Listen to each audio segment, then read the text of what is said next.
and welcome back to Meet the Authors. So glad you could stay with us because this segment we have a very exciting book and author to present to you, and I'm honored to present Christy Pickering. Thank you. Thanks for coming on the show, Christy. Thanks for and having what's me on. made this so exciting is a very relevant book. It's about abusive relationships. It's called Courage, and show the audience your book. That is an amazing. Look at this really remarkable, stunning book. Tell us about the cover. Your sister did this cover, is that right? Yes, she did. She has an advertising agency, Jenny Bell, and this is the first cover she's ever done, so I was very proud of her. I thought she did a great job. And it shows you and, at the time, your two teenage children, 16 and 14, walking out of this relationship, walking into the big unknown. It's just an amazing cover and an amazing story. She did such a great job, and that is the depiction of what it felt like the day we left. I know. I've known people who've had to leave. This is so scary to leave. You don't know, you've got no financial resources, you may not even have a place to live, but you've got to get out of this relationship. Tell us how this happened. Tell us about your first meeting your husband and the story. Okay. I met him when I was in college. I was young and naive and didn't know what I didn't know. And he seemed like such a nice guy and was very attentive, very charming. And he was later the president of his fraternity. I was the president of my sorority. And I thought we were going to go out and, you know, get married and have a wonderful life and great jobs, and we would be successful. And I saw a couple of signs when we were dating. What kind of signs? Well, once when we were studying together in the fraternity house, he got irritated and he tore up his book and he tore up his notebook and he just threw a fit. Those anger issues can really blow up and they can become focused. That's a really dangerous sign, all right. It is, but I didn't realize. I thought, you know, well, he wasn't really mad at me, and he didn't aim it at me, to be honest. But it is a sign. And then another time we were dancing.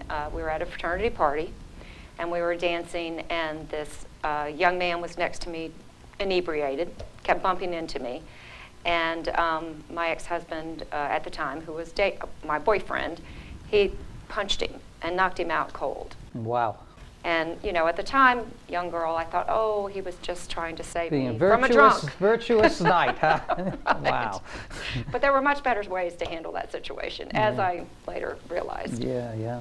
So he started off with a few signs of violence and anger issues, and then after you were married, had kids, how did it start escalating? Now, a lot of these times it starts off with abuse, emotional abuse, way before it gets physical. Tell us a little bit about what happened. For me, it started out, he was very controlling. He would tell me how to do almost everything. Apparently, I didn't know how to do anything before I married him. And I was told how to load the dishwasher. I was told, you know, how to fold clothes. I was told how to do everything. Started that way. And he didn't say it in an angry way, but he made sure that I understood there was one way to do things, and it was his way. And so I complied. And because I had grown up in a family that didn't have conflict. We didn't have conflict. I didn't know how to handle conflict. And so after that, it just kind of progressed. Then the verbal abuse came about. And then when that quit working... Let's talk about a verbal abuse. What kind of things constituted verbal abuse? Well, he would, when he'd get angry, if I wouldn't do something the right way, he would yell at me. He would call me names. He would call me stupid. And if he didn't call me stupid by saying that word, he would say things that made me know he thought I was stupid. So those were the kind of things that happened first. Oh, that's such a terrible thing to be in such an abusive situation. And as I mentioned before, it's so hard for people to get out of it. How did you manage to get out of this relationship? We were married for 21 years, and it escalated. In the last 2.5 years, then it really got physical. There were some scary moments. And I knew that I was watching my son turn into his father. He was starting to show the signs, because there is a chain of abuse. You know, Absolutely. Young men will follow they use role models. We all do. They emulate their fathers because they love them. And then I noticed that my daughter was afraid of her father, and I thought, I have got to get out of this, if not for me, for them. Absolutely, you had to, and for yourself too, particularly if you became physically abusive. That's right. So how long ago did you get separated? 13 years ago. And since then, of course, you have this book, which is relatively recent. When did the book come out? August of this year. August of this year. Oh, Yes. brand new book. But you have been giving lectures about abusiveness since when? Since 2015. With conferences, 1,000 people, you said, of some of them, and some. I have audiences as large as that. I've had audiences that were smaller as well, more intimate. But I started at universities in the state of Mississippi because I was serving on the college board here in the state. So I knew the presidents, and they knew my story, and I'd been on the college board by the time I started speaking for about 6 or 7 years. And I had worked with the Title IX coordinators at the universities to implement the Violence Against Women Act, the new. But Title IX has to do with violence against women. I'm not familiar with that. Well, Title IX are the coordinators on the campuses that have to do with any kind of abusive situation. They work with athletics, but they also work with the campuses overall to implement things that are like this, things that get, and the Violence Against Women Act was one of the things that Title IX brought about, is so that they would, on these campuses, do the right things to protect the victims. And you're on the board of which university? It was the Institutions of Higher Learning. It oversaw the 8 state universities in our state. Okay, all 8 state universities. And so you were able then to implement this program trying to teach the women about recognizing abusive relationships and telling them how to get out of it. Yes, and I started speaking at the university, so that's how I started. Tell me about the book. Okay. So I realized after speaking at several of these universities that I was not giving these young women, and sometimes when I spoke to young men, enough information in an hour to really give them what I learned so they could really use the tools that I had learned. So I decided, and I'm now remarried. I remarried, and I've been remarried for 12 years. So you separated 13 years ago and married the next year. I met him 7 months after we were separated. Never intended to marry again, but he is my soulmate. There are a lot of good men out there, just saying. Yes, there are. There are a lot of very good men, and I was very lucky and very blessed. So yes, but I realized I couldn't give them enough in an hour, so I decided to write it down, and my husband, Brent, he kept saying, you need to write this down. You need to give them more, and he was right. And the main reason for writing the book is to help people that I can't touch, but also to help me get in the room. This makes you more credible. Absolutely. You get a book out and people can see your book and get your whole story. And this is your personal story. You changed your ex-husband's name, but otherwise all the details are the same? That's right. And where were you living when this was going on? In Biloxi. In Biloxi. And you still live there? I do. Okay, and you're a CPA now? I am a CPA. When did you get your CPA? In 1985.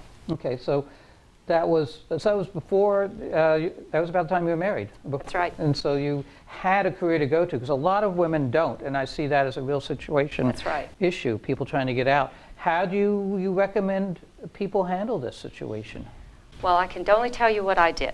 Okay. So what I tell people that are trying to get out of an abusive relationship is plan for the worst, hope for the best. I like that slogan. Plan for the worst, hope for the best.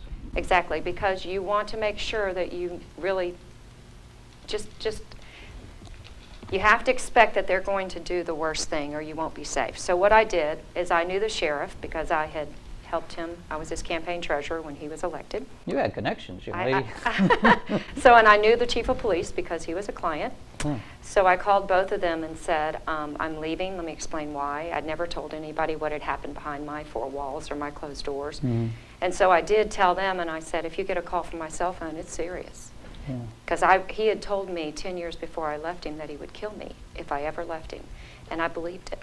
And that's, unfortunately, a true threat. We see that, unfortunately, as an emergency room doctor, we're trained that that's the way that the abusive person controls, one of the ways they control, with real threats. And in fact, it happens. Exactly. It's a dangerous situation. And the other threat he always gave me was that I would never get the children, and I was never going to leave without my children. And so I didn't leave. If we had a fight, I couldn't walk out the door with my kids, so I wasn't going to leave. No. You know. So anyway, but I finally turned 40 and realized that I was over this. And at 40, I still took it for a few more years, but at 43, I walked out the door. I just said, I'm done. But what I did is, I called the police and told them the day before I left, and then I wrote a note and told him that I wanted a 6-month separation. Now, I knew I wasn't going back because I knew I had known by then that if I went back, it was going to be worse, that I might not leave alive. So I gave him a note and said I wanted a 6-month separation, knowing I'd never go back, but I wanted to give him time to get used to it. Yeah. And it worked. But so I left and went to my sister's house and stayed with her, and then we finally, it took 4.5 years to go through the property settlement, but it took about a year and a half to go through about a year and 3 months to go through the divorce. These are always so complicated. Well, we certainly have enjoyed having you on the show. Thank Your you. book is really an amazing, heartfelt story that is a lesson for everybody, and not only for those in abusive relationships, but for young people before they get involved. Christy, thanks for coming on the show. Thank you so much. Show your book up one more time. Tell people where they can get the book. You can get it on Amazon under Courage by Christy Pickering. All right, Courage by Christy Pickering. All right, so again, it was good having you on the show. To help support the show, please think about sponsoring. I will do commercials for you very inexpensively. I can create them.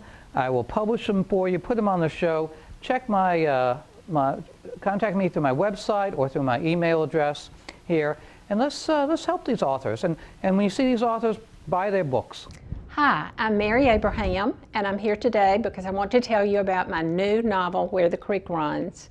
It is a story of a family in South Mississippi in the early 1900s with a very domineering father and the consequences that result by his daughters defying his expectations.